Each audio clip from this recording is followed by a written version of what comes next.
Thunder CVT para sa ating Click 125 at saka sa Click 150. Ito siya mga bossing. Ito yung version 4 na polyset. Meron ng kasamang flyball, center spring at saka torque bearing mga boss.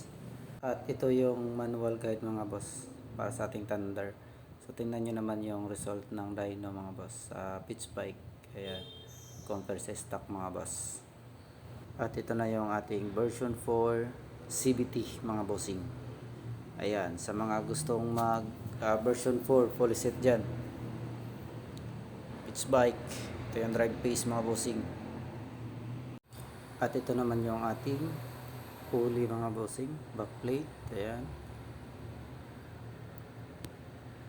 yung pulley, nano pent, saka nakaka-copper din yung busik sa loob mga boss. Ayan, Click 125, Click 150. Same lang ng pulley mga boss. Version 4, goods pang daily at saka touring. So, ang center spring na kasama ay 1000 RPM mga boss. 1000 RPM. Siyempre meron na rin siyang hyper pin. Ayan. Naka hyper pin na din yan mga bossing. So, ito yung pin na sobrang gaan mga boss compare sa stock.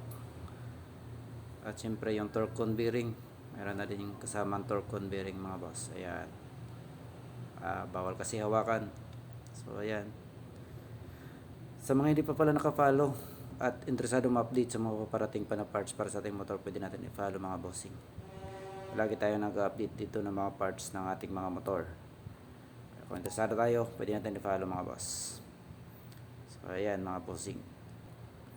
Yan, yung flyball meron siyang 13 grams, tatlong 13 grams at saka 12 grams mga boss.